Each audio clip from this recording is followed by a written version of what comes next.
Welcome to கலாஸ் கறிவேல். இன்றைக்கி நம்ம special என்னென்னா கருவேப்பிலை வைத்து அருமையான ஒரு கருவேப்பிலை பொடி தான் பண்ணியிருக்கிறோம்.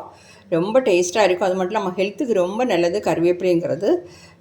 இது நான் எங்கள் வீட்டில் உள்ளதே தான் எடுத்திருக்கேன். நீங்கள் கடையிலேருந்து வாங்குறதா இருந்தால் அது நல்ல மஞ்சள் உப்பு எல்லாம் சேர்த்து தண்ணியில் போட்டு கொஞ்சம் நேரம் நல்லா வாஷ் பண்ணிவிட்டு அதுக்கப்புறம் எடுக்கணும்.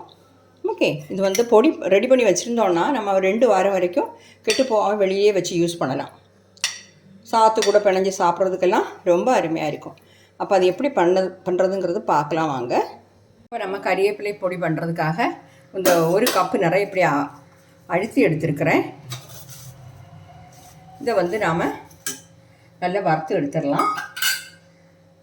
மீடியம் ஃப்ளேம்லேயே வச்சு வறுத்துடலாம். இதில் எண்ணெய் அப்படி ஒன்றும் சேர்க்க தேவையில்லை. ட்ரை ரோஸ்ட் தான் பண்ண போகிறோம்.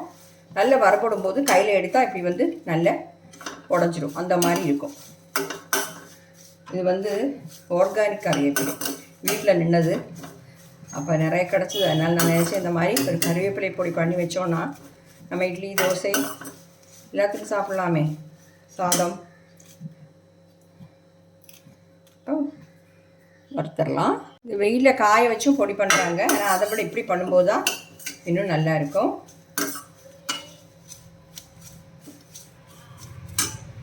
மீடியம் ஃப்ளேமில் தான் வச்சுருக்கிறேன். பாருங்கள், நல்ல வறுபட்டுடுச்சு. இது இப்போ சில சவுண்டோட வறுபட்டது நல்லாவே தெரியுது. இப்போ கையில் எடுத்தால் இப்படி நல்லா உடையாது. இப்போ கொஞ்சம் ஆறுனதுக்கப்புறம் நம்ம கையில் எடுத்தால் அப்படியும் நல்ல பொடி ஆகிடும்.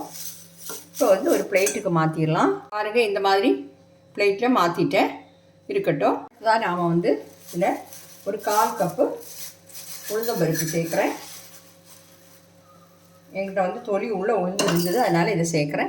இல்லை நீங்கள் எப்போவுமே நம்ம தொலி இல்லாத உளுந்தம்பருப்பு யூஸ் பண்ணுவோமே, அதனாலும் ஓகே தான், ஒன்றும் பிரச்சனை இல்லை. இதுனா இன்னும் கொஞ்சம் நல்லது, ஹெல்த்துக்கு ரொம்ப நல்லது. இந்த மாதிரி உளுந்து யூஸ் பண்ணுறது கொஞ்சம் வறுபடட்டும். பாருங்கள், நம்ம உளுந்தம்பருப்பு பாதிக்கு மேல் வறுபட்டுருச்சு. நல்ல ஒரு வாசம் வருது. இந்த டைமில் நாம் மீடியம் ஃப்ளேமில் வச்சு தான் வறுத்து எடுக்கிறேன். 1 டேபிள் ஸ்பூன் எள்ளு. இந்த எள்ளு கருத்த எள்னாலும் பிரச்சனை இல்லை, வெளுத்த எள்னாலும் பிரச்சனை இல்லை. இதையும் சேர்த்து நல்லா வறுத்துருவோம்.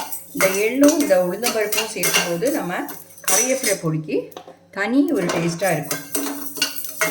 நல்லா பொரியட்டும். எண்ணெய் எல்லாம் சேர்க்காம நம்ம ட்ரை ரோஸ்ட் தான் பண்ணுறோம். நம்ம எள்ளும் இந்த உளுந்தம்பருப்பும் நல்லா சுவந்துடுச்சு. இதை நாம் இந்த கறிவேப்பிலை கூட சேர்த்துடலாம். 1/4 கப்பு கடலைப்பருப்பு சேர்க்குறோம். இதையும் இந்த மாதிரி துவக்க வறுத்து எடுத்துடலாம். நம்ம கடலைப்பருப்பு நல்லா செவந்துடுச்சு. இதையும் நம்ம கறிவேப்பிலை கூட சேர்த்துடலாம். இப்போ இதில் நாம் ஒரு 1/2 டீஸ்பூன் எண்ணெய் சேர்த்துக்கலாம். கொஞ்சமாக போதும். இதில் ஒரு சின்ன பீஸ் புளி, இந்த மாதிரி புளியை இதில் போட்டு நாம் வறுத்து எடுத்துடலாம். புளி கட்டாயம் சேர்க்கணும், அப்போ தான் நல்லா இருக்கும்.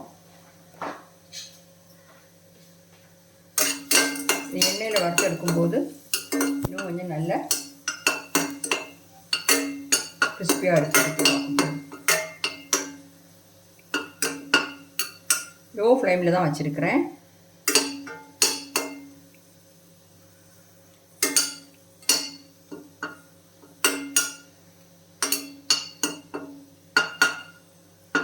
இப்போ நான் மாற்றிடுறேன். நம்ம ஒரு 6-7 காஞ்ச மிளகாய் சேர்க்குறேன். காரம் ரொம்ப கம்மியாக யூஸ் பண்ணுவீங்கன்னா நீங்கள் ஒரு 5 மிளகாய் சேர்த்தாலும் போதும். இந்த மிளகாயோட காரத்தை பார்த்து சேர்த்துக்கோங்க.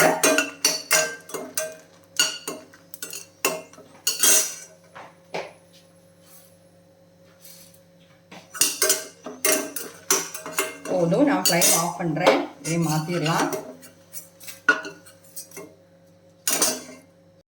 நம்ம வறுத்தது எல்லாத்தையுமே நான் ஆற வச்சுருக்கிறேன். பிளேட்டில் போட்டு கறிவேப்பிலை, இந்த மாதிரி உளுந்தம்பருப்பு, அது கூட எள்ளு இருக்குது, கடலைப்பருப்பு, புளி, இந்த காஞ்ச மிளகாய் இவ்வளோ போட்டிருக்கேன். பாருங்கள், கையில் எடுத்தாலே பார்த்தீங்களா இந்த மாதிரி நல்லா உடச்சிரும். ஒரு 1/2 டேபிள் ஸ்பூன் மேலே இருக்கும் உப்பு சேர்க்குறேன். அதே மாதிரி பெருங்காயத்தூள் ஒரு 1/4 டீஸ்பூன் அப்படியே கம்மியாக சேர்த்தா போதும். எல்லாத்தையுமா சேர்த்துடலாம். சேர்த்து மிக்ஸி ஜாரில் போட்டு பொடிச்சு எடுத்துட வேண்டியதுதான். மிக்ஸி ஜாரில் சேர்த்துட்டேன். இப்போ வந்து பொடிச்சிட்டு வந்துடலாம். ரொம்ப ஃபைன் பவுடராக வேண்டாம், கொஞ்சம் குறகுறப்பாக பொடிச்சிடலாம். பொடிச்சிட்டேன் பாருங்கள், இந்த மாதிரி கொஞ்சம் குறகுறப்பாக பார்த்தீங்களா, இந்த மாதிரி பொடிச்சிக்கோங்க. நான் வந்து உப்பு காரம் எல்லாம் டேஸ்ட் பண்ணி பார்த்தேன், கரெக்டாக இருக்குது. உங்களுக்கு வந்து இன்னும் கொஞ்சம் தேவைப்பட்டால் காரம் வேணால் சேர்த்துக்கலாம்.